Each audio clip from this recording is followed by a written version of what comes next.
मुरादाबाद की कोठीवाल नगर कॉलोनी में पंजाबी समाज द्वारा लोहड़ी का पर्व बड़े ही हर्षोल्लास और पारंपरिक रीति रिवाजों के साथ मनाया गया। कार्यक्रम में महिलाओं, पुरुषों के साथ साथ बच्चों ने भी बढ़ चढ़कर हिस्सा लिया और पूरे इलाके में उत्सव का माहौल देखने को मिला। इस अवसर पर कांग्रेस के जिलाध्यक्ष विनोद गुंबर जी ने लोहड़ी पर्व के महत्व पर प्रकाश डालते हुए बताया कि लोहड़ी मुख्य रूप से नई फसल के स्वागत और प्रकृति के प्रति आभार प्रकट करने का पर्व है। ये त्योहार खासकर पंजाब और पंजाबी समाज में बड़े उत्साह के साथ मनाया जाता है।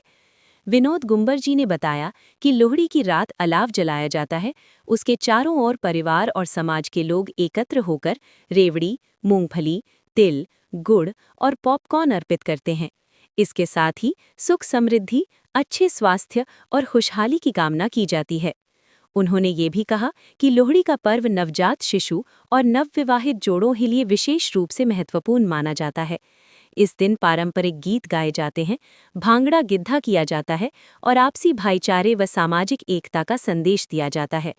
कार्यक्रम के अंत में सभी लोगों ने एक दूसरे को लोहड़ी की शुभकामनाएं दी और सामूहिक रूप से खुशहाली की दुआ की।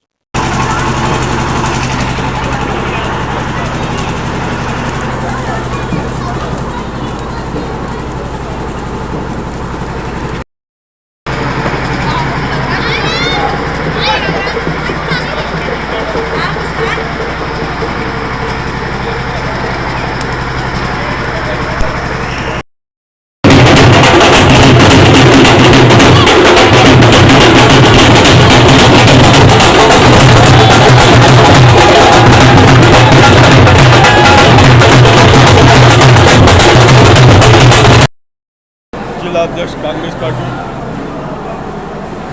और पंजाबी संगठन उत्तर प्रदेश के माध्यम से जिले के समस्त पंजाबी भाइयों को, नगरवासियों को लोहड़ी के पावन अवसर पर उनको लख लख बधाई देता हूँ और प्रार्थना करता हूँ हम सब भाई मतभेद भुलाकर एक मंच पे खड़े हों और अपनी पंजाबियत का एहसास कराएं सभी राजनीतिक पार्टियों को कि हम बहुत संख्या में हम यहाँ पर हैं, उसके बाद भी पंजाबियों को महत्व क्यों नहीं मिलता, पंजाबियों को क्यों राजनीतिक का मोहरा बनाया जाता है, क्यों उनको वोट बैंक बनाया जाता है।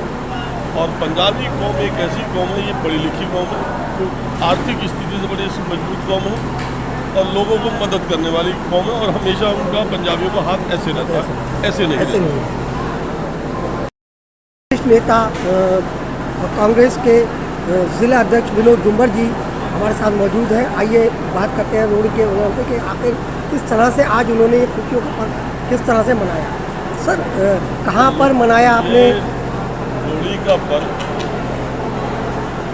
पंजाबी समाज के लिए उत्साहपूर्वक पवित्र त्यौहार है। इसमें तरह तरह की कहानियाँ हैं और सबसे बड़ा एक हिंदुस्तान में जो इसका महत्व है, लोहड़ी के दिन, मकर संक्रांति के दिन सूरज अपनी दिशा बदल देता है, दिन बड़े होने शुरू हो जाते हैं। हर रोज एक दिन का 1 मिनट का दिन आपका बढ़ता रहता है। ये पंजाब से संबंधित हमारी कहानियाँ बहुत पुरानी हैं, पता नहीं हमारे लोगों ने ये क्यों नहीं कहानी बताते।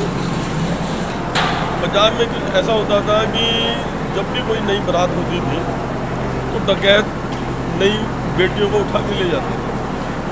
वहीं मुस्लिम समाज के दूल्हा भट्टी वाला, उन्होंने बहुत सारी बच्चियों को उनकी इज्जत उससे लूटने से बचाया। तो आज उनके नाम से एक संगीत बन गया, दूल्हा भट्टी वाला होए तेरा कौन बेचारा होए। तो हम लोग इस त्योहार को किसानों की फसल, नई बुआई, कटाई और अब 22 तारीख को बसंत पंचमी आएगी, तो ये एक ऐसा महसूस होगा हम पूरे हिंदुस्तान में कि हम लोग हिंदुस्तान के बस, क्योंकि यहाँ बसंत पंचमी है, पीले वस्त्र पहनना है, कभी नीले वस्त्र पहनना है, कभी लाल वस्त्र पहनना है। तो इस लोहड़ी के त्यौहार को हम बहुत खुशी के साथ मनाते हैं। हमारे परिवार में नवनवेली कोई दुल्हन आती है, हमारे परिवार में कोई नवजात शिशु आता है, बेटा या बेटी है, तो उसकी पहली लोहड़ी के दिन हम रेवड़ी, मूंगफली, गुड़, मेवा के साथ एक उसमें लोहड़ी में दहन करके, और हमारे पवित्र त्योहारों में जो अग्नि के त्यौहार होते हैं, एक तो होली का त्यौहार होता है, एक हमारा दशहरा होता है और एक लोहड़ी। ये पर्वों में बोलते ऋतु का, जैसे बोलते ऋतु का आगाज होता है। ठंड जाती है, गर्मी आती है, गर्मी जाती है, ठंड आती है, ये उसका ऋतु का।